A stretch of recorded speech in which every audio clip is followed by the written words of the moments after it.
여러분 안녕하십니까? 많이 힘든 시간을 지내고 있습니다. 에, 한 사람 한 사람 개개인만이 아니라 이 지구촌의 모든 사람들이 이제는 그야말로 누구라고 말할 것 없이 어디라고 말할 것 없이 가공할 이 공포의 도가니에 휩싸이고 점점 더 깊이 그 공포 가운데로 떨어지는 것 같은 그런 시절을 살아갑니다. 이런 때에 여러 곳에서 지금 일어나고 있는 소위 코로나 바이러스, 우한 폐렴이라고도 하는 코로나 바이러스, 공식적인 WHO 칭호로는 코비드-19. 이것이 이제 그야말로 전 세계적인 현상으로 펴져나가면서 세계를 정말 공포의 도가니로 집어넣는 팬데믹, 그야말로 전 세계적인 전염병으로 이렇게 사람들을 지금 불안하게 하고 대단히 많은 이 사람들에게 정말 지금 현 시대에 우리가 살아가 있는 이 시대를 향해서 걱정하게 하는 그런 상황의 한복판에 우리가 서 있습니다. 이런 상황들을 바라보면서 전 세계에 나라는 나라대로 정치인은 정치인대로 또 다양한 형편의 이 곳곳에서 이런 문제들에 대한 이야기들이 좌우간에 다 널려 있습니다. 이런 이 상황을 바라보면서 진리의 말씀인 하나님의 이 말씀을 가지고 있는 하나님의 목사로서 여러분들에게 오늘 아주 저는 매우 중요한 말씀을 지금부터 좀 나눠드릴까 합니다. 이 말씀을 드리는 이유는 여러분들을 두려워하게 하자도 아니요, 여러분들이 공포에서 이대로 휩싸여 있게 하는 이 상황에서 여러분들을 이 두려움을 덜어드리고 불안감을 더 덜어드려서 우리 모두에게 이 어둡지만은 않다, 희망이 있다는 것들을 여러분들에게 함께 말씀을 나누는 시간을 좀 가져보려고 합니다. 이제 저는 이런 이 상황들 앞에서 미리 오늘 말씀을 나누기 전에 여러분들과 같이 나누기를 원하는 한 가지 이야기가 있습니다. 참 이상한 일이지만 이 사람들이 어떤 고난이나 알 수 없는 힘든 상황이 벌어지면 자기도 모르는 게 누군가 절대적인 가치, 절대자, 하나님 혹은 여러 신앙의 또 종교의 다양성에 우리가 포함되면서 다양한 이름으로 찾는 우리는 절대자에게 무언가를 묻기를 원하고 무언가를 정말 맡기기를 원하는 그런 일들을 우리가 보게 되죠. 지금 아마도 더 우리는 이런 상황에서 모두가 다 나라 불문, 국적 불문, 이렇게 이 언어 불문, 또 이렇게 우리의 피부에 이런 이 종족 불문, 다 그런 상황이 있다는 것은 부정할 수 없는 현실입니다. 제가 미리 말씀을 드리기를 원하는 것은 따라서 내가 어떤 신앙, 어떤 종교 아니면 어떤 사상이나 철학적 가치관을 가지고 있느냐 하는 것은 오늘 잠시 여러분 내려놓아 주시고 오늘 저는 여러분들에게 어떻게 들으면 좀 이상한 이야기가 될 수 있고 이게 뭐가 좀 이럴 수가 있는가 하는 이상한 이야기를 여러분이 그렇게 이상한 이야기로 이해될 수도 있겠습니다. 그러나 그저 마지막까지 한번 여러분들이 마음을 합쳐서 함께 들어봐 주셔서 우리가 함께 이 고난의 시절을, 우리가 함께 이 두려움의 시절을 극복하고 이겨나갈 수 있는 길이 무엇인지를 찾아서 함께 우리가 모두가 살 길을 발견하는, 우리는 어디로 가야 할 것인가, 어느 길이 살 길인가를 한번 찾아보는 그런 시간을 갖기를 원합니다. 그래서 저는 여러분 모두와 함께 이제 이 시간을 정말 우리 모두가 다 함께 느끼고 모두가 다 함께 고난받는 이 시절의 아픔 속으로 우리가 함께 들어가서 거기서 우리가 무언가를 새로 발견해내고 또 우리 모두가 다 이 모든 것들을 극복하고 살아날 길을 찾아가는 시간을 갖기를 원하는 것이죠. 그렇습니다. 이 세계는 코로나 바이러스, 우한 폐렴이라고도 하고 코비드-19이라고 하는 이 코로나 바이러스로 인해서 고통 중에 있습니다.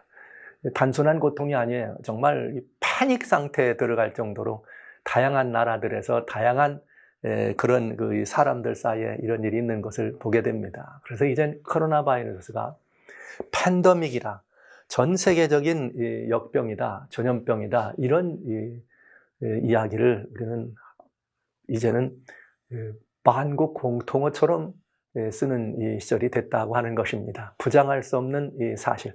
그것이 날마다의 긴급 뉴스로 모든 매체나 모든 이 삶의 정황 속에서나 개개인의 삶이나 대중의 삶이나 할 것 없이 코로나 바이러스에 대한 이런 이야기는 팬덤이라고 하는 이야기는 브레이킹 뉴스입니다. 모두에게 다 이렇게 주어진 이야기입니다. 오늘 3월 10일이네요. 오늘 현재 전 세계는 11만 6,922명의 이 확진자가 나와 있어요. 4,096명이 생명을 잃었습니다. 완치된 사람이 64,763명이고요. 우리 한국의 치사율은 좀 낮지만 공통 이렇게 세계적인 평균 치사율은 3.5% 정도 됩니다. 그리고 113개 나라가 지금 이 코로나가 발생된 것을 알 수가 있고요. 이제는 또 이 나라마다 그 우선순위가 좀 바뀌었습니다. 역시 이제 중국이 제일 많은 이 환자 발생을 한 것이고, 그 다음엔 이태리입니다. 그리고 이란, 그리고 이제 한국이 두 번째였다가 이제는 오늘부로 한국이 네 번째로, 그 다음에 스페인으로 해서 이 우한 바이러스, 코로나 바이러스, 우한 폐렴, 코비드-19이 세계적인 현상으로 이렇게 퍼져나가고 있는 것을 우리는 보게 됩니다. 저는 우리 한국의 우리 이 가족들이, 우리 모든 이 가족들이 이제는 전대미문의 마스크 오브제라고 하는 이런 그야말로 절치부심의 이런 이 상황까지 들어가 있는 것을 보게 되네요. 마스크 오브제라. 하루에 한국의 마스크 생산량이 1,200만 개라 합니다. 5천만이라 그래도 일주일만 생산하면 한 사람 앞에 들어갈 수 있는데 어떻게 이런 일이 우리들에게 벌어지게 됐는지, 이것이 팬데믹 상태고 패닉 상태인 것은 분명합니다. 바로 뉴스에서 마스크가 편의점에서 떨어졌다 그랬더니 한 분이 그냥 그 흉기를 손에 들고 다짜고짜로 위협하는 이런 일은 뭐냐? 소위 우리가 지금 굉장히 두려움과 굉장히 많은 이 무서운 공포에 떨고 있는, 그래서 우리도 모르는 사이에 예측 불허의 행동들이 나오는 우리 자신을 보게 되는 것을 알 수가 있는 것이죠. 그런데 제가 있는 이 미국에서는 도널드 트럼프 대통령이 지난 2월 28일 날 마이크 펜스 부통령에게 이 코로나 바이러스의 이런 것들에 미국에서 코로나 바이러스의 이런 대책을 세우는 대책의 책임자로 임명을 하는데, 바로 그제 일요일 아침에 부통령이 이렇게 이 뉴스에 나와서 이야기를 하는데 뭐라고 얘기를 했는가 하면, 미국이라고 하는 나라는 다른 데보다 훨씬 더 이 준비가 잘 돼 있다, 이런 얘기를 하네요. 그리고 팍스뉴스의 앵커와 같이 인터뷰를 하는데 무슨 인터뷰를 했느냐, 이런 인터뷰를 했습니다. 여기 이제 우리가 이렇게 미국 사람들이, 건강한 미국 사람들이 무슨 음식을 가지고 아니면 물을 사재기 하는 그럴 필요는 없다고, 이게 위험률이 그렇게 높은 것이 아니라고 이렇게 얘기하네요. 그러면서 특별히 건강한 사람들은 마스크도 사실 필요가 없다. 그러면서 오히려 아무나 마스크를 다 쓰게 되면 헬스케어, 즉 이렇게 건강, 여러분들을 위해서 일하는 그런 이 건강 관리나 이런 것들을 대적하는 대책을 세우고 있는 그런 사람들이 써야 될 마스크가 정말 필요한 사람들이 마스크를 쓸 수가 없다. 그러니 안 써도 된다. 이런 이야기를 했습니다. 어떤 상황들을 바라보면서 그 상황을 바라보고 대책을 세우고 사람들이 느끼는 그 피월이 나라마다 달라요.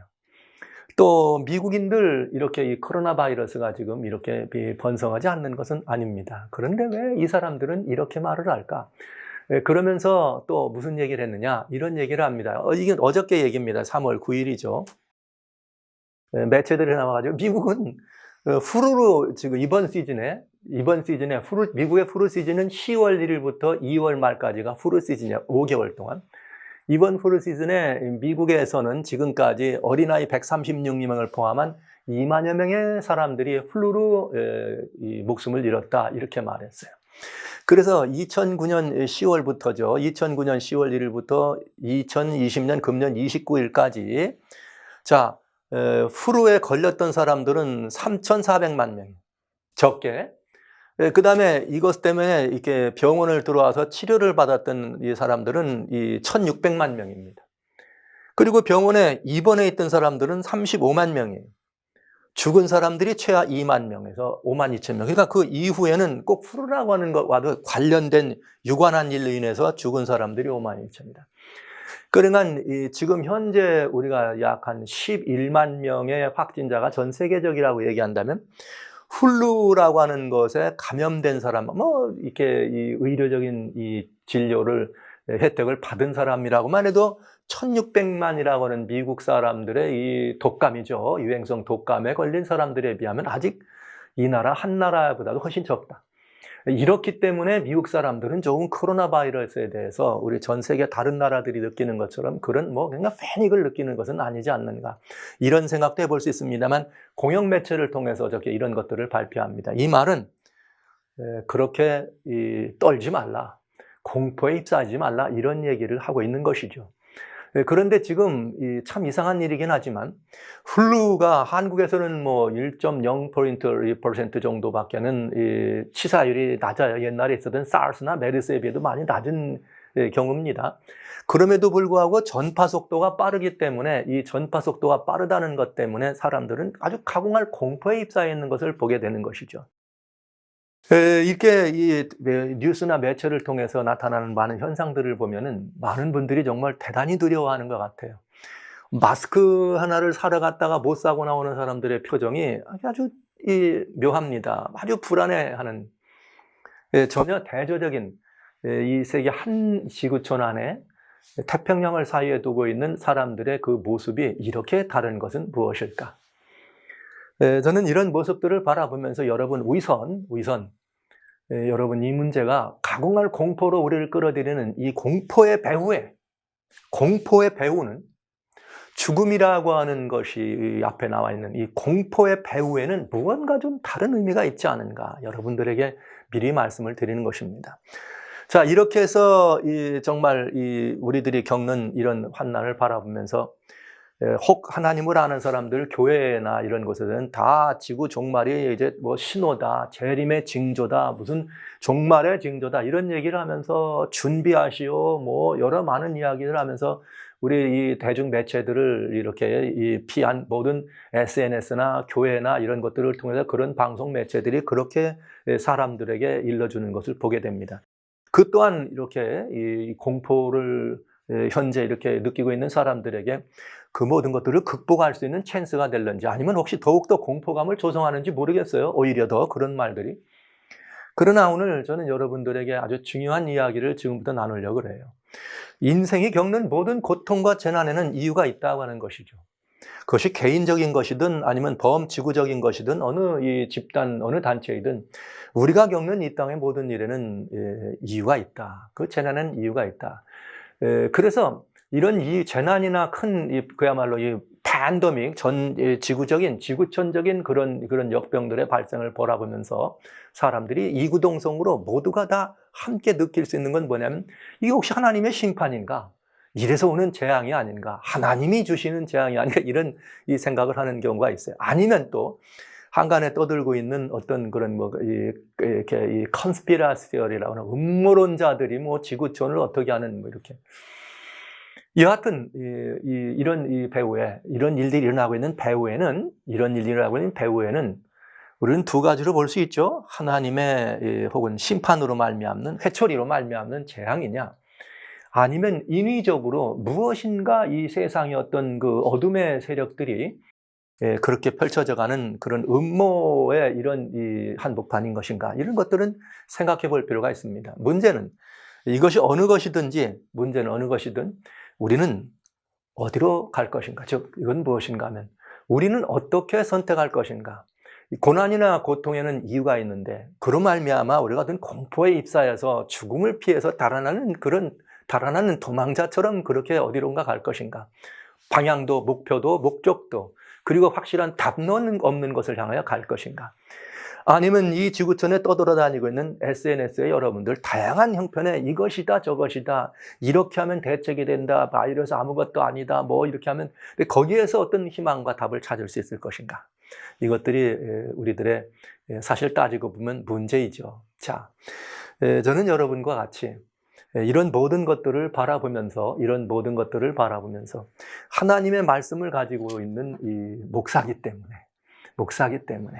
그저 언필칭 저희들이 지금까지 신앙하고 믿어온 우리들의 주인은 이 모든 인류의 존재의 출발인 창조주 하나님이 계시기 때문에 그 하나님께서 어떻게 말씀하시는지 그 하나님께 이런 문제에 대한 답을 찾아보는 것이 저는 도리죠. 믿는 사람으로서. 그래서 모두에 말씀드린 것처럼 혹 아직 하나님을 모르는 분들이라 할지라도 이렇게 고난스러운 일이 가공할 만한 일들이 우리 주변에 벌어질 때는 이구동성으로 누구나 말할 것 없이 이 고통의 이유를 찾기를 원하고 답을 찾기를 원합니다. 그래서 어떤 종교를 가지고 있든 그런 때는 꼭 이렇게 하나님을 찾는 것을 알게 됩니다.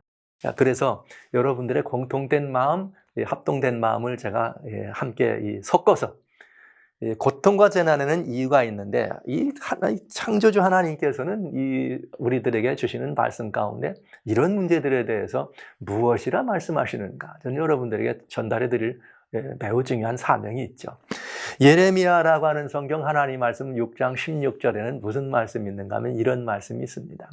너희는 옛적 길입니다. 길에 서서 보며 옛적 길고 선한 길이 어디인지 알아보고 그리로 행하라. 즉 이 말은 무엇인가? 우리는 어떤 문제가 당면해지거나 어떤 상황이 받쳐지면은 이 일에 대해서 정말 어떤 이 선한 곳이 있는가, 어떤 선한 길이 있는가, 이미 옛적에 어떤 이 깨달음과 가르침이 있었는지를 바라보고 그 길을 찾아보라 이것이. 그런데 그 옛적 길, 어떤 일이 닥쳤을 때 우리가 찾아봐야 될 일 가운데 이사야 선지자라고 하는 이사야 선지자가 기록한 이사야서라고 하는 45장 11절에 이렇게 말씀했어요. 이스라엘의 이 거룩하신 자고 이스라엘을 지으신 여호와께서 뭐라고 말씀하셨는가? 가라사대 장래일을 내게 물으라 이렇게 말씀하셨습니다. 장래일을 누구한테 물어봐라? 하나님께 물어봐라. 이 말은 이제 은밀한 일들에 대해서 하나님께 물어봐라 이렇게 말씀하신 것이죠. 이 성경을 찾아보고 하나님께 물어보라는 이야기입니다. 이게 여러분 어떤 신앙을 가지고 계시든 여러분들은 여러분이 신는 절대자에게 그런 고난과 재난의 이유를 묻지 않겠어요? 여기 성경은 그런데 이 하나님께 그걸 물어봐라. 이 일이 과연 어떻게 될 것인가를 물어봐라 이렇게 말씀하시면서 이런 고난과 재난에는 성경에는 이유가 있다. 근데 그 이유는 이렇게 세 가지로 그 이유를 우리는 찾아볼 수가 있겠습니다. 하나는 개인적인 이유가 있어요. 개인적인 이유. 물론 이 고난과 재난에는 다 개인적인 이유가 있게 마련이죠. 또 그 다음에 두 번째는 뭐냐면 성경 속에는 이 하나님이 사용하시는 회초리가 있습니다. 그 회초리가 있고 또 하나는 이 사단, 성경이 말하는 어둠의 세력이죠. 어둠이 시험과 미혹으로 이렇게 이 고난과 재난이 우리들에게 틈타는 것을 볼 수가 있어요. 자, 예를 들면 이 개인적인 이유라고 하는 것은 내가 잘못해서 겪는 어떤 고통이 있을 수 있다는 것이고 또 하나님의 해초리란 말은 하나님의 뜻과 하나님의 말씀을 떠났던 말하자면 이 악한 어떤 이 선이 아닌 악한 이런 모든 것들에 대한 하나님의 징벌이 있기 때문에 오는 하나님의 회초리. 그런가 하면 이번에는 하나님께로부터는 회초리가 아니라 하나님을 대적하는 어둠의 세력이죠. 어둠의 세력들이 시험과 미혹을 통해서 목표는 어디였는가? 하나님을 떠나게 하려고 하는 목표가 있다. 이런 것들을 볼 수가 있어요. 개인적인 이유라고 하는 것은 어떤 이유가 될 수 있는가? 이건 이런 것이죠. 예를 들면 빨간불이 켜져 있는 신호등을 내가 그냥 혼자 걸어가면 그건 이 신호 위반이죠. 다행히 오가는 차가 없을 때는 괜찮지만은 그때 이 차들이 쌩쌩 달리고 있는데 내가 그 신호를 위반하고 그 길을 걸어가면 자칫 지나가는 이 차로 말미암아서 내가 다치거나 죽을 위험이 있죠. 이런 것들을 누구의 책임이 아니에요. 자기 책임이죠. 성경에도 이런 부분들의 말씀이 되어 있어요. 에스겔이라고 하는 성경 18장 20절에는 범죄하는 영혼은 죽는다. 이게 자처하는 것이죠. 범죄하는 영혼은 죽는다. 그런데 여기 아주 중요한 말이 있어요. 성경의 법칙, 하나님의 법칙은 내가 잘못했으면 그 벌을 내가 받는 것이에요. 국가가 잘못했으면 그 벌을 국가가 받는 것이에요. 세계인이 잘못했으면 그 벌을 세계인이 받게 되는 것이죠. 이런 원리와 원칙이 있는 것입니다. 자, 보시죠. 범죄하는 사람은 죽는다. 아들은 아비의 죄를 담당치 아니한다. 아비는 또 아들의 죄악을 담당치 아니하고 의인의 의도 자기에게 돌아가고 악인의 악도 자기에게 돌아가리라. 그러니까 이 성경적인 원칙은 뭐냐면 이 책임은 자기만 지게 돼 있어요. 그러니까 내가 이 책임이 연좌제, 아버지나 혹은 이 아들이나 누가 가족 가운데 잘못하면 그 가족이 그 책임을 다 지는 그런 일은 성경적인 법칙이 아닙니다. 성경엔 연좌제가 없습니다. 잘못됐으면 잘못한 사람이 그 잘못한 것에 대한 책임을 지면 그만인 것이죠. 에스겔 성경 14장 14절에는 뭐라고 말했느냐? 그러면 여긴 더 굉장히 공의로움이 있어요. 성경이 말하는 의인인데 노아와 다니엘과 욥, 이건 성경이 말하고 있는 하나님이 인정하는 의인이십니다. 근데 이 세 분이 거기 있을지라도 그들은 뭐라 하겠는가? 자기의 의로 자기의 생명만 건진다. 즉 아버지나 혹은 부모가 아무리 훌륭한 업적을 남겼거나 무언가를 좀 잘해놨다 할지라도 그 아버지 업적 때문에 잘못한 자식이 그 죄에서 벗어나는 건 아니다. 이 굉장히 아주 이 범죄한 그 사람에게만 이 형벌이 범죄한 그 사람에게만 적용되는, 어느 누구도 법 위에 있지 아니하고 어느 누구도 법 아래에 있지 않은, 그러면서 만국에게 공통되게 법 앞에 평등한 이런 모습을 성경은 우리들에게 얘기해주고 있는 것이죠. 그러나 이것은 개인적인 이유예요. 그러니까 어떤 고난이나 재난이 왔다, 즉 아까 말씀드린 것처럼 신호 위반을 하고 갔으면 그건 내 책임이다 이 말이죠. 그러면 우리 한번 우한 바이러스, 우한 이 폐렴에 대한 이야기를 한번 해볼까요? 이것이 처음에 이렇게 12월 달에 12월 16일 날, 지난해 12월 16일 날 처음 보고되었는데, 그때 뭐 갑자기 SNS를 통해 가지고 이상하게 말이죠. 아직 그렇게 이렇게 팬데믹 상태가 되지 않았는데 우한에 무슨 이런 폐렴 바이러스가 발생해서 환자가 생겼다는 소문이 나자마자 갑자기 뭐 SNS를 통해서 뭐라고 나오는가, 뭐 팍지를 먹는 이 우한에 있는 어떤 사람들이나 중국에 있는 사람들이나 아니면 뭐 들쥐나 고양이나 뭐 그런 우한 이 짐승 팔고 있는 그런 이 마켓에서 막 그런 것들이 드러나고 마음에서 사람들에게 굉장히 막 혐오감을 줄 수밖에 없는 이런 거. 근데 여러분 잘 보시죠. 만약에 이 바이러스나 이런 것들이 그걸 먹은 사람이 그걸 먹었기 때문에 그 사람이 받아야 될 징벌이다, 혹은 그런 잘못된 식생활을 인해서 받아야 될 징벌이라면, 성경적인 원리로 말한다면 누구만 해당돼요? 그걸 먹은 사람, 그런 것을 잘못된 사람들만 해당되게 되어 있습니다. 물론 그것이 전염성 질환을 유발해서 다른 누구에게 전파된다면 성경적 원리에 의해서 또 전염성 있는 그런 유발되면 그 사람을 격리시켜서 그 사람과 격리돼서 그 사람이 회복될 동안 그를 지원하고 돕는 것, 이것이 성경적 원리였습니다. 마찬가지로 개인적인 이유로 그 부분을 이렇게 우리는 바라볼 수가 있겠습니다. 자, 그 다음에 우리는 또 뭘 볼 수가 있는가 하면 하나님의 회초리냐 하는 것이, 하나님의 회초리. 하나님의 회초리냐 할 때는 우리는 뭘 볼 수 있는가? 에스겔이라고 하는 성경 4장 21절로 22절에 보면 무슨 말이 있는가 하면, 우리 하나님께서 가라사대 내가 나의 4가지 중한 벌, 곧 칼과 기근과 사나운 짐승과 온역을 예루살렘에 함께 내려 사람과 짐승을 구중에서 끊으리니 그 해가 더욱 심하지 않겠느냐, 이렇게 돼 있어요. 이 말은 보면 하나님께서 뭐가 있다 그랬는가 하면 하나님의 회초리가 있다 그랬어요. 중한벌, 회초리인데 뭐냐? 칼, 전쟁이죠. 기근은 농사의 이런 이 황폐함으로 말미암아서 먹을 것이 없는 양식이 떨어지는 것을 의미한다면, 사나운 짐승, 옛날에는 정말 뭐 들짐승들이 이 민가에 들어와 가지고 사람들을 해코지 하거나 이런 것들을 많이 보죠. 뭐 오늘날 그런 들짐승은 없습니다만 오늘날은 다른 걸로 비유를 볼 수 있겠어요. 그다음에 온역입니다. 여기서 말한 온역은 말하자면 이게 전염성 질환을 말하는 것이에요.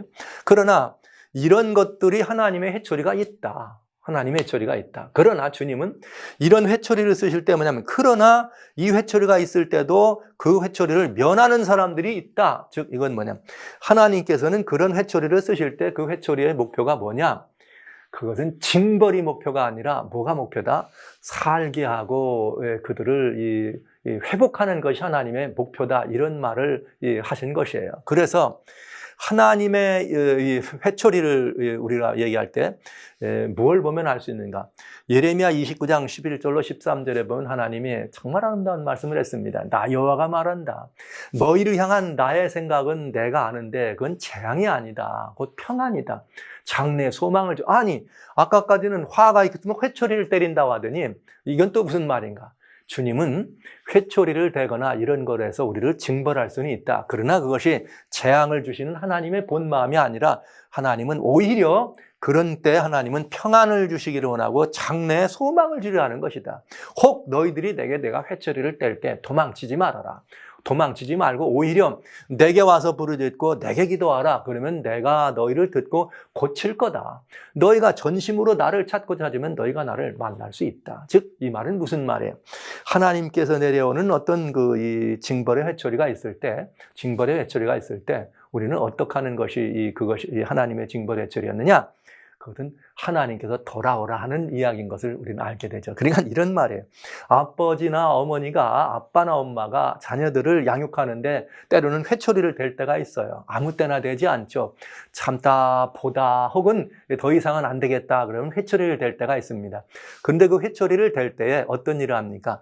더 이상 안 되겠다 해서 회초리를 대는데 부모와 자녀 간의 사이가 좋은 경우에는 아빠나 엄마가 회초리를 대면 매 맞는 아이나 이 딸이 엄마 아빠의 치맛거리를 붙들고 달려들어.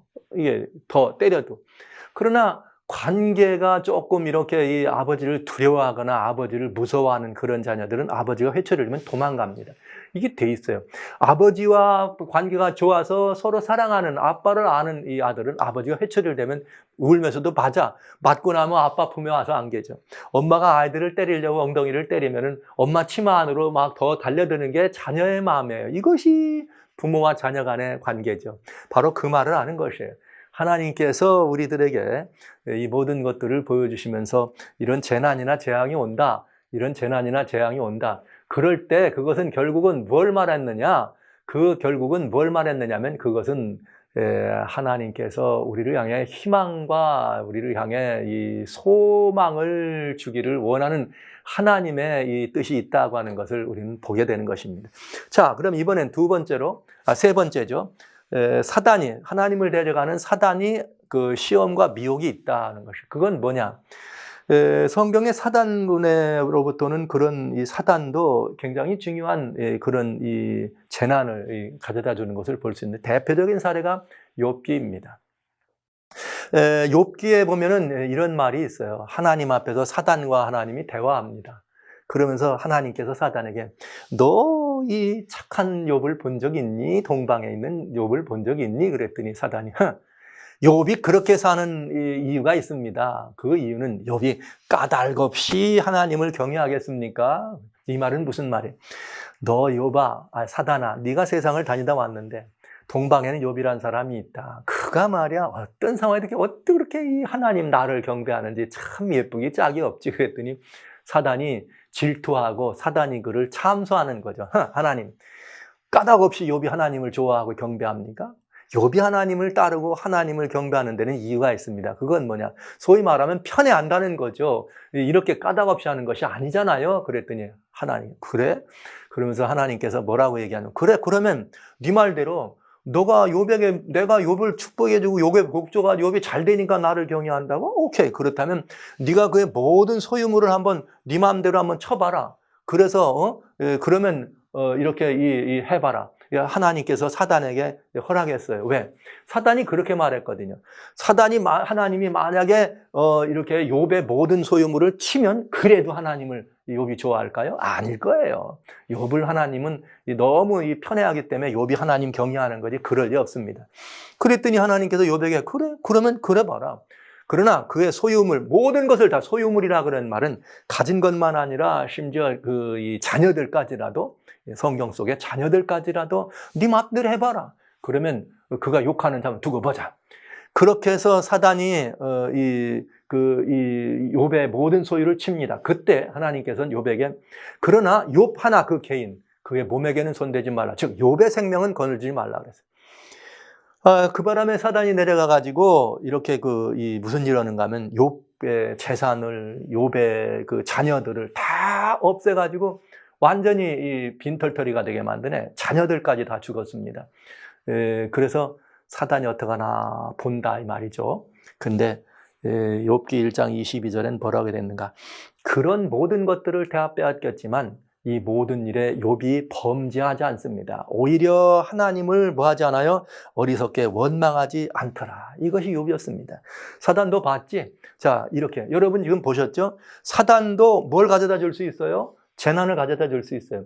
그 재난을 가져다 주는 사단의 이유는 어디에 있어요? 하나님을 욕하고 하나님을 뭐하게 하려고? 떠나게 하려고 하는 것이 사단의 목표입니다. 자, 그랬더니 사단이 뭐라 그래요? 이번에는 하나님, 이 사단이 이제 더 질투가 나고 사단이 더 참소하는 것이죠. 하나님, 그러면 욥이 말이지 소유는 없다고 하자. 그러면 욥이 하면 몸을 한번 이 뼈와 살을 한번 쳐봐라. 그러면 욥이 하나님께 욕할 거다. 그랬더니 하나님이 빙그레 웃으시면서 그래? 쉬운 일은 아니죠. 왜? 하나님이 사랑하는 아들 욥이 그런 고난받는 것이 하나님의 즐거움이겠어요? 그러나 이 사단의 그 참소를 하나님이 알았기 때문에 하나님께서 욥을 믿는 것입니다. 아무래도 욥은 내 아들이지. 그래서 하나님이 사단에게 허락합니다. 내가 그를 내 손에 붙였으니 죽지는 말게 하되 온통 그를 괴롭게 해봐라. 그랬더니 사단이 물러가가지고 욥을 쳤습니다. 그래가지고 발바닥에서 정수리까지 악창이 앉으라. 여러분 한번 보시죠. 사단이 욥을 쳐서 악창이 났습니다. 그러면 여러분 사단이 하나님 앞에 참소하는 건 욥만이 아니겠죠? 모든 인류를 다 하나님 앞에 참소하지 않겠어요? 누구를 좋아하면 하나님을 정배하고 하나님을 경외하고 하나님을 좋아하면 사단은 늘 그러겠죠. 주여 당신이 말이야 그 하나님 믿는 사람만 저렇게 해주니까 이렇게 하는 거 아니야? 이렇게. 그랬더니 하나님이 그래 그럼 해봐.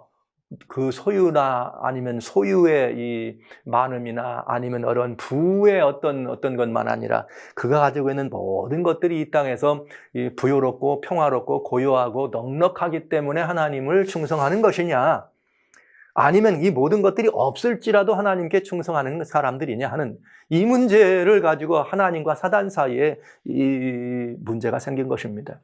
그래서 욥이 이렇게 이 사단의 이 회방으로 말미암아 온통 정수리서부터 발끝까지 악창이 나게 얼마나 큰 고통이었는가. 그러나 이 모든 것들 경우에도 욥은 욥기 2장 10절에 뭐라 했는가 하면 그 아내가 이런 모습을 보면서 아이고 여보 말이야 같으면 말이야 하나님 저주하고 말이야 욕하고 말이야 하나님 욕하겠다고 하나님 떠나겠다고. 이게 뭐 오늘 우리 현실적인 문제도 이런 문제를 우리가 가져다 줄 수 있겠죠. 뭐 여러 가지 예기치 않았던 고난이나 예기치 않았던 일들이 우리 곁에 벌어지면 그것이 재난이든 고난이든 어떤 것이든 다가오면 하나님을 떠나고 하나님께 욕하고 저주하는 그런 것들이 우리에게 비일비재한 우리들의 현실 아닙니까? 누가 그걸 원하는가? 사단이 그걸 원하는 것이죠. 악의 세력, 어둠의 권세가 그걸 원하는 것이죠. 그러나 심지어 욥의 아내까지라도 욥을 대하여 그렇게 마지막으로 최후의 시험에 이렇게 도구가 된 것입니다. 여보, 나 같으면 하나님 저주하겠다 이렇게. 그러나 욥은 뭐라고 말했는가? 우리가 하나님께 복을 받았은즉 재앙도 받지 않겠냐? 복도 하나님, 죄악도 하나님이다. 그러면서 이 모든 일에 욥이 입술로 범죄하지 아니하더라. 할렐루야. 이것이 욥에 관한 이야기입니다. 저는 지금 욥에 관한 이야기를 하려고 하는 것은 아니에요. 다만 무엇인가 우리가 겪는 그것이 개인적인 것이든 그것이 아니면 이렇게 보편성을 띠는 이 많은 사람들이 겪는 경우든 세 번째 고난과 재난에는 이유가 있는데 그 세 번째는 뭐냐? 이렇게 사단이 이런 그 시험과 미혹으로 우리를 그런 일들을 해 주는 것이라는 것을 알 수가 있습니다. 자, 그래서 첫째는 개인적인 이유, 두 번째는 하나님께서 오는 회초리, 돌아오라는 회초리요. 세 번째는 사단이 하나님께로부터 사람들을 떼어내려고 하는 사단의 미혹과 시험이 있다는 것을 말씀드렸습니다. 그러면 코로나 바이러스는 소위 어떻게 생긴 것 같아요, 여러분? 박쥐나 야생동물을 먹어서 생긴 재앙일까요? 그러면 성경대로라면 박쥐나 야생동물을 먹은 사람들 아니면 혹 그거와 관련되어 있는 사람들에게 이것이 내려야지만 성서적인 뭐예요? 그 하나님의 공의입니다. 하나님의 사랑일 수 있죠. 그 다음에 두 번째, 하나님의 회초리였다. 이 지금 코로나 바이러스가 정말 인류가 하나님을 배도하고 떠나서 더 이상은 하나님께서 참으실 수가 없기 때문에 마치 인류를 향한 우리가 흔히 말하는 것처럼 종말을 향해서 우리들에게 뭔가를 인류를 이렇게 정말 두려워 떨게 하는 심판의 벌, 심판과 그런 하나님의 회초리인가?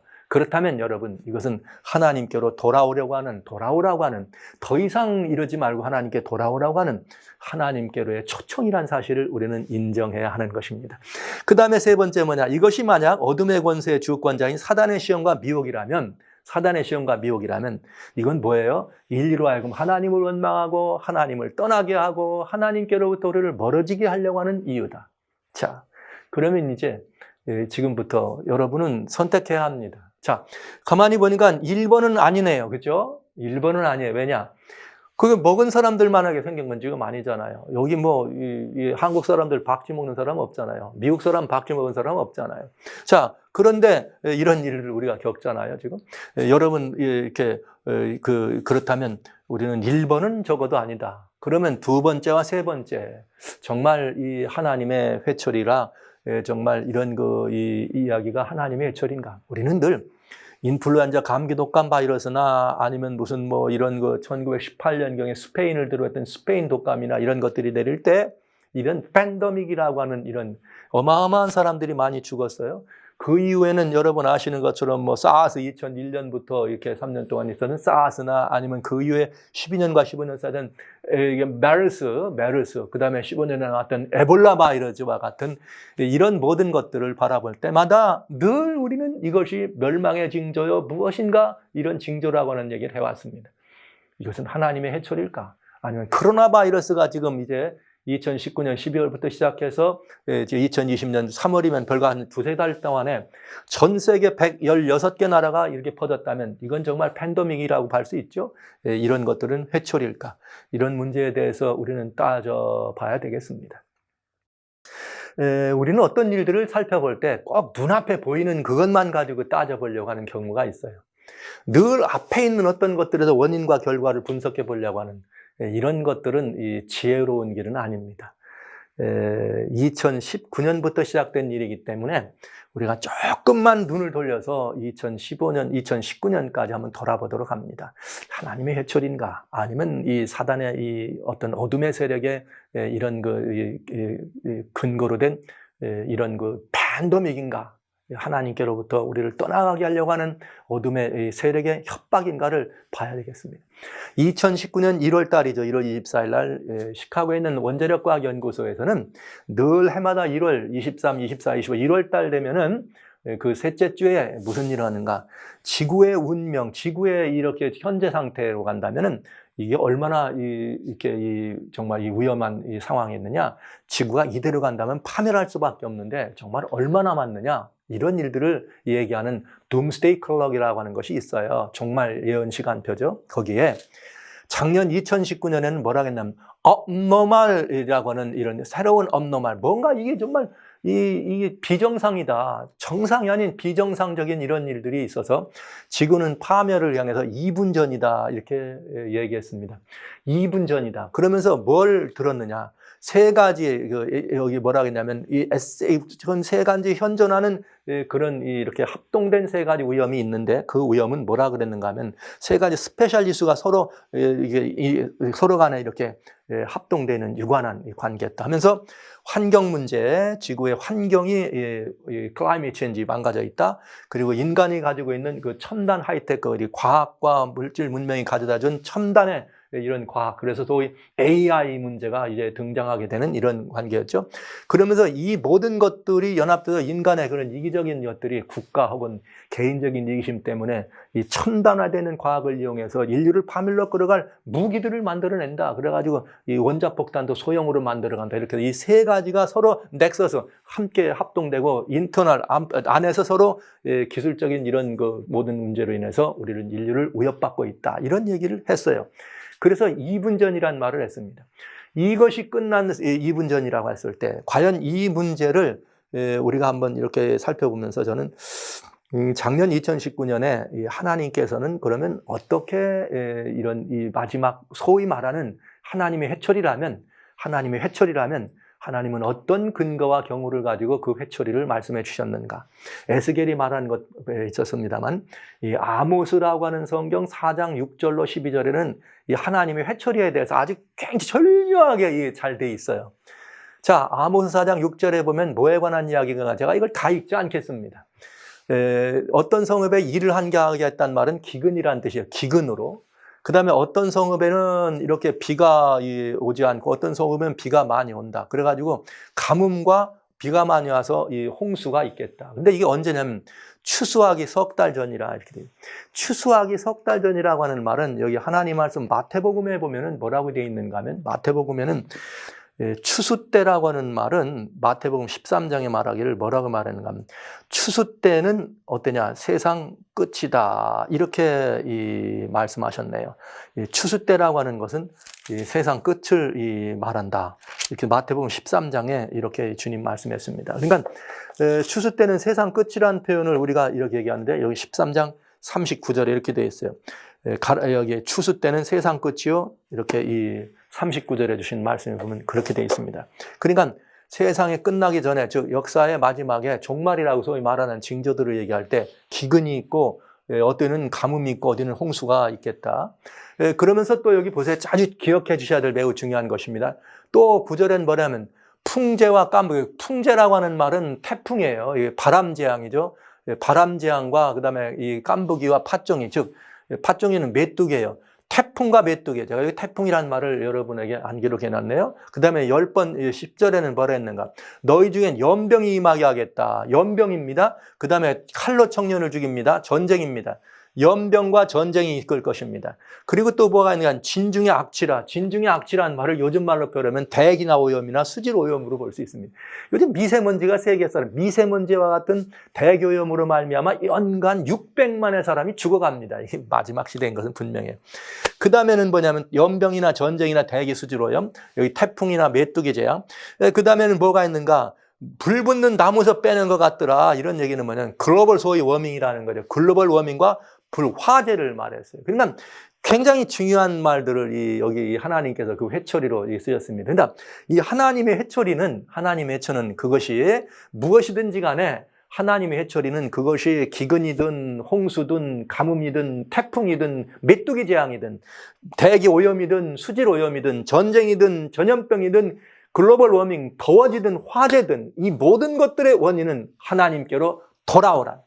그러므로 이스라엘아 내가 이와 같이 내게 행하리라. 이렇게 행하걸랑 내가 이것을 행하리니 이스라엘아 내 하나님 만나기를 예비하라. 이 말은 하나님께로 돌아오라고 하는 하나님의 초청이다. 즉 재앙의 이유, 재앙의 목표는 하나님의 해초리를 쓰신 재앙의 목표는 하나님께 돌아오라는 초청이었습니다. 자, 이것을 근거로 해서 여러분 지난해 CNN에서 2019년에 이 지구촌의 한 토막을 한 컷의 사진으로 보여놨어요. 뭐라고 했느냐? 토네이도, 허리케인, 드라우트, 헤비 레인, 그다음에 여기는 그다음 코스트 플러딩, 그다음에 이 헤비 웨이브라고 하는 말로 써가지고 오늘 지구촌이 이상이다. abnormal, a new abnormal이라고 그랬잖아요. 그 2분 전이라 지구의 문명이 2분 전밖에 안 남았다고 할 때. 그러면서 뭘 얘기했는가? 이 두 가지는 태풍, 바람입니다. 기근입니다. 가뭄입니다. 그러니까 아까 분명히 태풍, 바람재앙이 있다, 풍재가 있겠다고 얘기했고 드라우트, 가뭄이에요. 이것 때문에 기근까지 입지 뭐죠? 그 다음에 헤비레인, 어떤 때는 홍수가 임합니다. 어디는 씨레벨이 맞아. 요즘 이게 굉장히 지금 위험하잖아요. 씨레벨, 해수면이 올라온다. 그리고는 지구촌이 제일 중요한 건 뭐냐? 더워지고 있다. 아모스 4장에 나와 있는 그런 하나님의 해초리를 그대로 우리 주변에 다 얘기하고 있어요. 그 다음에 전쟁에 관한 얘기는 여러분 아시는 것처럼 이 호르무즈 또 여러분 북한에 있는 이렇게 일이나 또 아니면 남진해를 중심으로 한 중국과 열강들의 각종이나 매우 위험했죠. 이런 문제들을 우리는 보게 됩니다. 그러면서 그런 것들이 거대 국면에 있었다면 작은 국면에서는 엔티세마이트 운동, 즉 말하자면 유대인들에 대한 그 세마이트 반유대의 정서를 가지고 유대 회당들이 공격받는 그런 일들을 우리는 보면서 2019년을 보냈어요.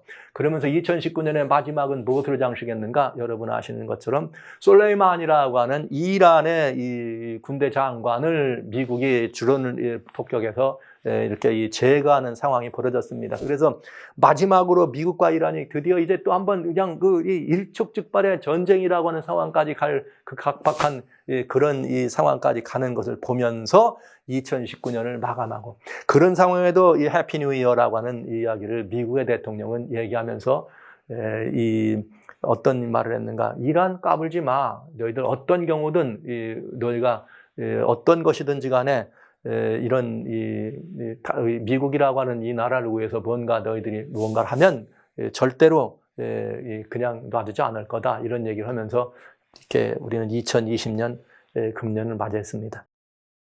2020년 이제 전 세계인이 보는 앞에서 두바이에 있는 아랍에미레이트의 두바이에서 정말 아주 대단한 이 불꽃쇼를 했죠. 새 신년맞이 불꽃쇼를 하면서 해피 뉴 이어 2020년을 장식했습니다. 근데 2020년 금년에 들어왔습니다. 우리는 코로나 바이러스를 생각하면서 막 이것만 지금 집중했네요. No, 아닙니다. 이 모든 것들에 이 연결되는 것을 우리는 살펴볼 필요가 있다고 하는 것을 다시 말씀드립니다.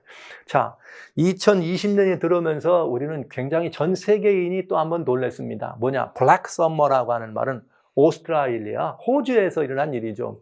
호주에 화재가 일어나서 호주의 그야말로 전 국토가 이 화재 시즌에 그냥 이 화재가 나가지고 블랙 썸머, 여름이었지만은 완전히 이 화재로 말면 하늘이 시커멓게 변하는 그런 일들을 정말 우리는 보게 되고, 이 호주의 사람들이 이 화재로 인해서 고통스러운 시절을 보는 걸 보았습니다. 거기서 10억 마리 이상의 야생 동물들이 죽었고요. 3,000채 이상의 집이 불타버렸고요. 또 이렇게 수많은 이렇게 이 사람들이 아주 여전히 이 불을 타고 있으면서 1,200만 헥타르가 이렇게 불에 타는 것을 경험하면서 블랙 썸머라, 호주는 완전히 이 불 가운데 이렇게 휩싸이게 된 것을 우리는 보게 되었습니다.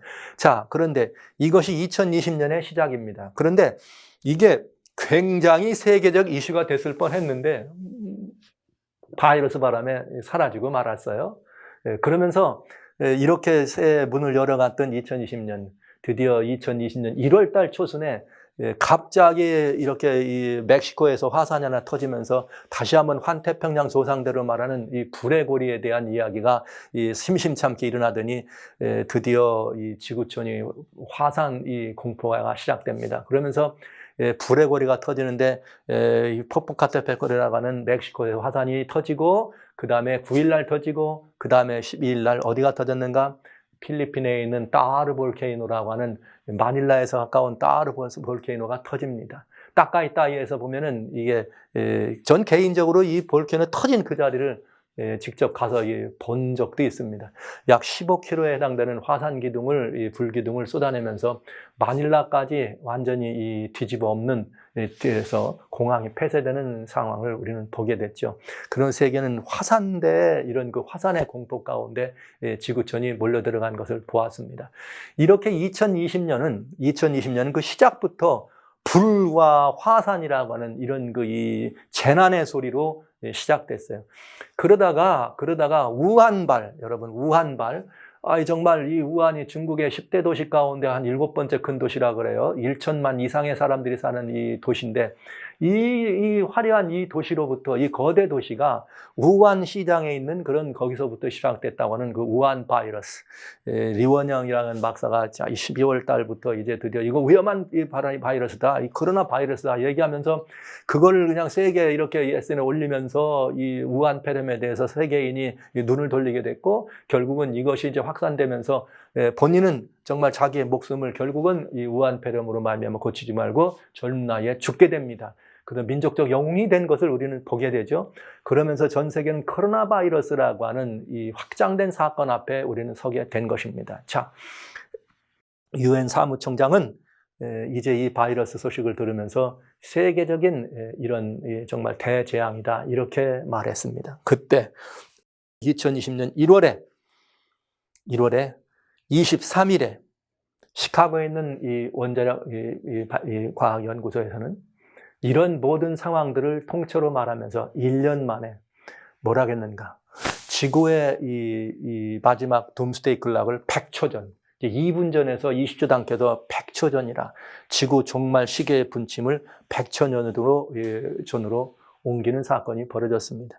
그 연유는 무엇인가? 여러분 아시는 것처럼 여기 이 클라이밋 체인지와 그 다음에는 이 무기들이죠. 뉴클리어 핵폭탄. 그 다음에는 여기 아주 여러분이 꼭 기억해 두실 것이 있어요.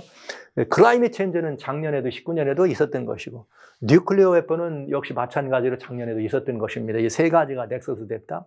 하나는 첨단 과학, 이러면서 AI와 이런 모든 것들. 이제는 거기서 한 수 더 들어갔습니다. 이제는 첨단 과학이라고 하는 것이 가졌던 인공지능이나 이런 모든 것들을 긍정적인 측면에서가 아니라 이번에는 그것이 가져던 사이버 세큐리티. 정말 인구가 첨단 과학이 발달되고 첨단 하이테크 문명의 시대에 들어오면서 이제는 우리는 어떤 것이 문제가 됐는가, 이런 정말 이 사이버 공간에 있는 그런 이 안전이 가장 문제가 되는 상황을 가져온 것이죠. 그 다음에 이제는 뭐냐, 페이크 뉴스라고 하는 거짓말들이 온 세상에 퍼져다니는 이것이 세계를 위협하는 요소들이다. 그리고 하나가 있어요. 그 다음에는 생화학 무기입니다. 여러분, 뭔가 좀 이상하지 않아요? 뭔가 이상하지 않아요? 갑자기. 작년에 나왔던 얘기하고는 좀 다른 하나가 더 들어가. 바이오케미컬 웨폰이라는 생화학 무기가 지구 인류를 어떻게 한다? 위협에 빠뜨렸다. 위협에 빠뜨릴 거다. 지금 현재 빠뜨려가고 있다. 100초 전이다. 제가 여러분 초기 화면에다가 지구 멸망 100초 전이라고 할 때 섬뜩했죠. 그리고 이게 웬일인가? 이 목사님 무슨 우리를 지금 공포의 도가니로 몰아넣는 거 아닌가? 이렇게 생각하셨을 거라 생각하면서 아닙니다. 저는 제가 그냥 여러분들에게 여러분의 공포심을 유발하게 쓴 것이 아니고, 이건 전 세계인이 바라보는 앞에도 지구 이 파멸 시계, 둠스데이 클락에서 이걸 뭐라고 했는가? 100초 전이다. 여러분, 우리는 참 잊어버리기를 잘해요. 이게 1월 달에, 지난 1월 23일 날 얘기한 거니까 지금 거의 약간 한 달, 한 보름 정도, 한 2달째 아직 안 된 이런 시간이 갔는데도 이건 다 잊어버렸죠. 왜? 우한 폐렴, 코로나 바이러스가 뒤집으니까 완전히 이건 다 잊어버려요. 여러분, 그래서 어떤 일이 날 때 그 이유가 무엇인가를 따져볼 때는 나타난 현상만 보는 것이 아닙니다. 이것이 비하인드 스토리, 백그라운드의 어떤 과정과 어떤 인과의 원리에 의해서 징대로 왔는지를 우리는 볼 필요가 있다는 것이죠. 이미 세계는 이렇게 우한 바이러스가 이렇게 온 세상을 펼쳐나가서, 즉 우한 사람들이 바이러스가 감염하는데 무슨 이거 춘절 당시에 해피 뉴 이어 춘절 당시에 우한을 떠나가는 사람이 한 500만이라 그래요. 막 그 고향 찾아다니는 이런 사람들이. 그런 것들로 인해서 갈 때 이 바이러스가 퍼져질까 하고 위험하다고 생각하잖아요. 그러나 그런 일이 있기 이전에 23일 날 벌써 이미 이 인류의 운명을 염려하고 인류의 운명을 궁금해하고 인류의 모든 것들을 앞서서 이렇게 이 뭔가를 제시하고 얘기하는 누구는 여기 둠스데이 클락에 있는 시카고 연구소에서는 뭐라고 말했는가? 인류는 멸망이 100초 전이다. 둠스데이 클락은 우리들에게 이렇게 매우 중요한 시사적인 이 사건들을 암시해 준 것입니다. 그런데 작년에는 이 세 가지가 넥서스라고 하면서 이거 다 포함된 것이지만 금년에는 하나를 더 넣은 것입니다. 뭐라고요? 생화학 무기다. 생화학 무기다. 이것이 인류를 위험에, 인류를 공포에, 지구의 파멸을 가져올 매우 이 위험한 요소이다. 이렇게 말했습니다. 여러분, 그러면 이제 우리는 지금까지 이야기해온 이 고난의 이유 중에 개인 고난, 하나님께서 주신 회초리인가? 아니면 우리들이 어떤 이 지구촌에 있는 여러 어둠의 그런 세력들 간의 무슨 이야기인가 하는 문제에 대해서 지금 살펴보고 있는 과정인데, 이미 하나님께서 말씀하신 아모스 4장에 이런 하나님의 회초리들이 있다. 그것은 2019년에 봤더니 정말 하나도 빠짐없이 다 이렇게 그것이 일어나는 게 있어요. 몇 가지가 좀 빠진 것을 볼 수가 있죠. 몇 가지가. 그러나 이런 사실들을 우리는 보면서,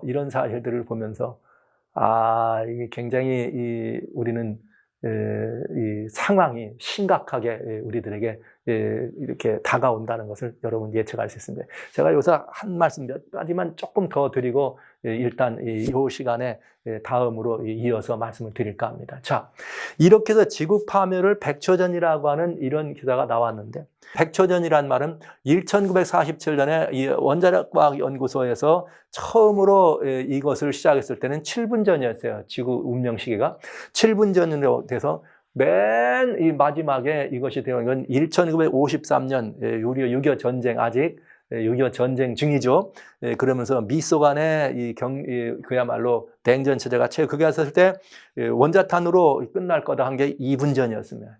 그러니까 작년에 입은 전이니까 여러분 이건 굉장히 중요한 거였죠. 이제는 유사일에 백초전이라고 하는 말은 처음 있는 일이다. 그러니까 굉장히 이것은 아주 그 시뮬레이션으로만 본 것이 아니라 굉장히 의미가 있는 그런 이야기인 것을 우리는 알게 되죠. 의미가 있는 일이다. 자, 이렇게 해서 이 지구는 파멸이 백초전이라고 하는 것이 이렇게 모두에게 전 세계인에게 알려졌어요. 그러나 다 잊었다 이거죠. 잊었다 이거죠.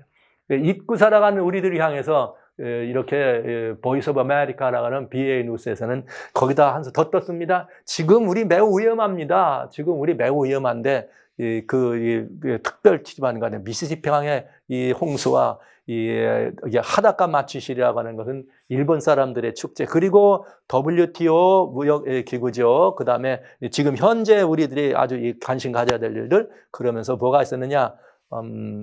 여기 코로나 바이러스가 아니라 여기 뭐예요? 메뚜기, 그리고 코비드 19이라고 하는 이것이 현재 우리들에게 다가오고 있는 것을 현실적인 이 문제라는 것을 지적하면서 얘기합니다. 그 당시에 여러분 우리는 지금 코로나 바이러스라고 하는 이것 때문에 굉장한 사건이 있는 것을 지금 모르고 지나가요. 더 힘든 사건이 있는 것.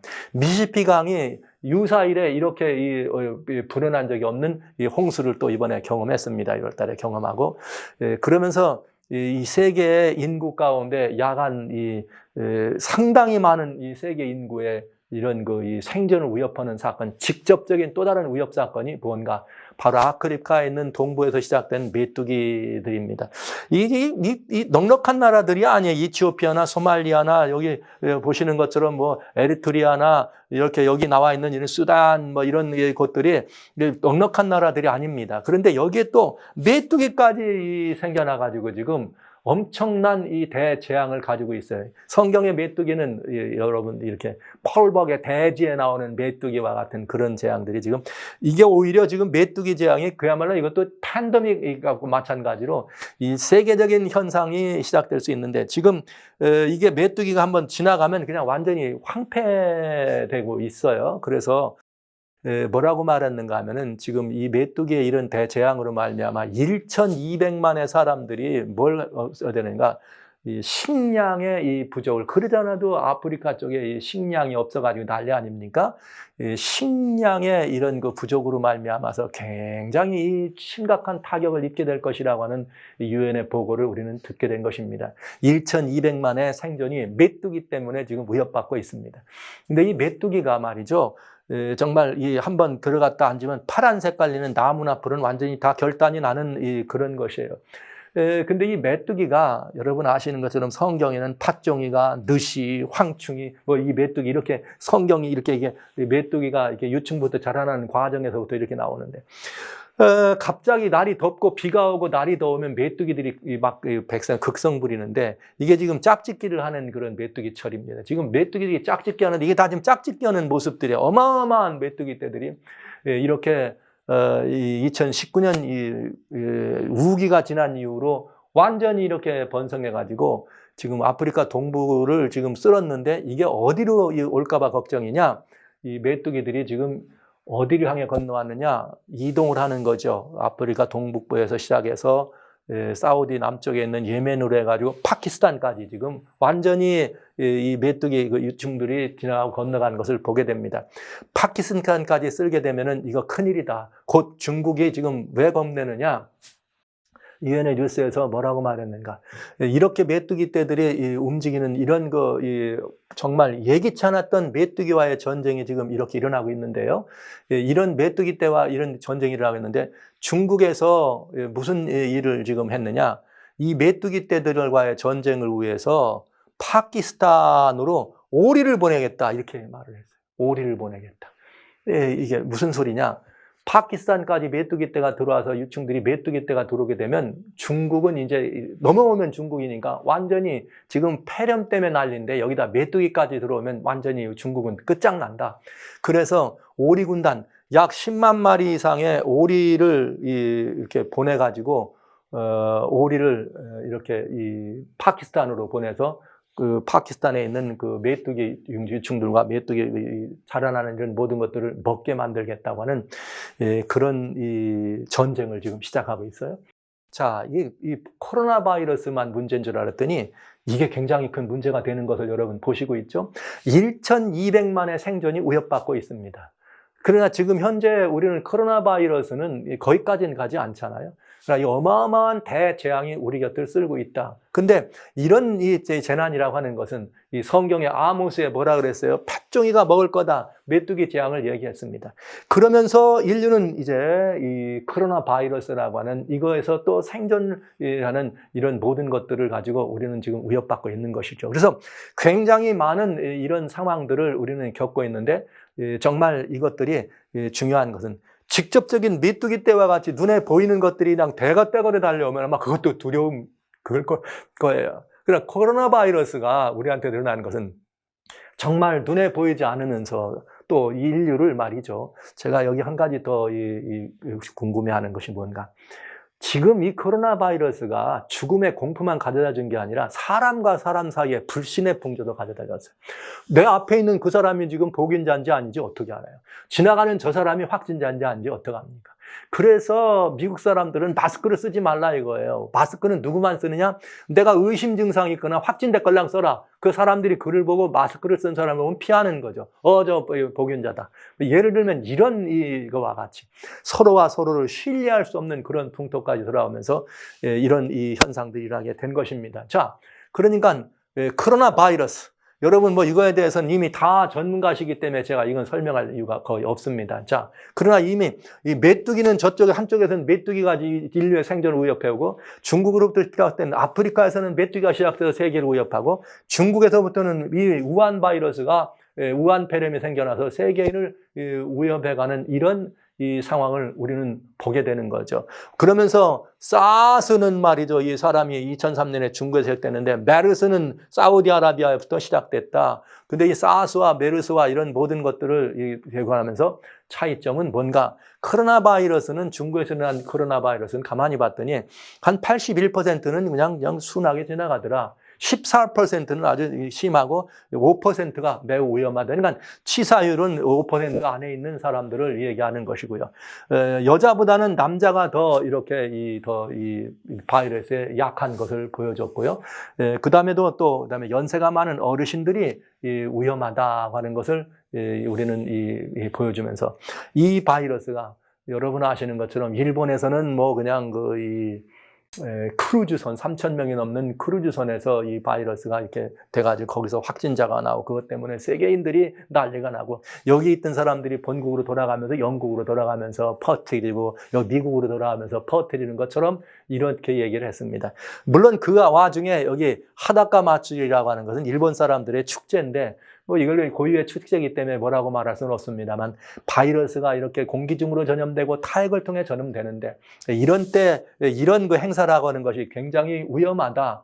그래서 일본 사람들이 왜 이런 일을 할까 하는 것이 한순간 이 세계인의 이 문제가 됐던 것을 우리는 보면서 일본에까지만 간 것이 아니라 이미 우리 대구의 동성로부터 시작한 이렇게 이 바이러스 그러면서 중국 사람들을 통해서 우한 바이러스가 대구까지 점령하게 되고 대구를 점령한 이런 이후로부터 지금 대한민국의 우한 폐렴이 전달되면서 코로나 바이러스의 세계적 추진 확산율은 어마어마한 가파른 이 확산 추세를 보이게 가져왔고요. 미국도 예외는 아니었습니다. 역시 미국에서도 코로나 바이러스 때문에 이 크루즈선 3,000명 이상 탄 크루즈선이 지금 오클라호마라고 하는 오클랜드라고 하는 샌프란시스코 근거에 있는 오클랜드라고 하는 항구에 정박해서 지금 격리 중에 있고 21명이 지금 그 확진자라고 하는 것을 보면서 전 세계적인 현상으로 우한 바이러스가 진도 나간 것을 보게 됩니다. 오늘 미국의 CDC, 미국의 질병관리본부에서 보급한 전 세계에 퍼져 있는 이 코로나 바이러스, 전부 다 이 색깔 있는 이 파란 색깔 있는 것이 다 바이러스가 감염된 나라입니다. 그러니까 전 세계 어디도 빠진 곳이 없네요. 자, 이런 상황을 바라보면서 전 세계는 지금 이 바야흐로 이 코로나 바이러스를 그야말로 팬데믹 패닉이라고 하는 이런 상태까지 와 있는 것을 우리는 보게 된다. 자, 이런 상태를 우리가 보고 세계 이런 엄청난 이런 많은 사람들이 있는 것은 만약에 이것이 하나님께서 우리들을 하나님께로 돌아오라고 하는 하나님의 소요라면 이건 주님께서 다시 오시기 직전에 있어야 될 징조가 분명합니다. 그러나 이것이 하나님의 그런 모든 우리들을 향해 더 이상 그렇게 살면 안 된다고, 그러니까 돌아오라고 하는 하나님의 뜻이라면 우리는 주님께서 말씀하신 것처럼 내가 이것을 내게 행할 것이니까 돌아오라. 그러나 이 돌아오라고 하는 이 말씀 우리가 간절하게 들으면서 이것은 하나님께서 왜 돌아와야 되는가? 재앙이 아니라 평안을 주고자 합니다. 즉 하나님이 우리들에게 무언가 주기를 원하는 선물이 있다는 것이죠. 그러니까 이 말씀은 무슨 말이냐? 팬데믹 말하면서 패닉이라고 하는 공포로 사람들을 실험께 함께 하는 것은 이건 하나님의 뜻이 아니라는 거죠. 결국은 하나님께로 돌아오면 낫는다. 그러니까 이것이 지금까지 코로나 바이러스를 비롯해서 메뚜기를 비롯해서 작년부터 시작되는 모든 것들을 바라보면서 이런 것들이 주님께서 우리들에게 주시는 주님께로 돌아오라고 하는 하나님의 회초리라면 지금 우리는 두말할 것 없이 하나님께로 돌아가야 합니다. 돌아가야 하는 것입니다. 우리는 하나님께 돌아가면 이 문제에 대한 답을 알 수가 있는 것이고 이 문제에 대한 답을 얻을 수가 있는 것이죠. 우리는 백신을 만들고 우리는 또 여러 가지 많은 것들을 해야 될 필요가 있습니다. 그러나 그것을 만들어서 이 모든 것들을 치료하는 것보다 더 중요한 것은 재난과 고난의 근원이 하나님께로부터 우리를 돌이키라고 하는 사인이라면 돌아가면 되는 것입니다. 돌아가면 되는 것입니다. 우리의 잘못을 뉘우고 아울러 하나님께 혹 우리한테 양심적인 많은 사람들은 우리가 하지 못한 어떤 일들을 생각하면서 우리는 돌아갈 길을 얘기합니다. 그런데 가만히 보니까 이런 돌아오라고 하는 하나님의 초청보다는 이제는 어떤 일이 벌어졌는가? 교회도 예배를 폐하고 문 닫고 모두가 다 스며들어갔네요. 그러면 이제 사람들은 어디로 가야 합니까? 하나님께로 나갈 길이 없어진 것일까요? 그런데 이것이 그런 돌아오라는 소망스러운 것보다는 오히려 세계의 모든 사람들은 무엇을 우리들을 강하게 느끼고 있는가? 두려움과 공포가 점점 더 확산되는 걸 느끼는 것이죠.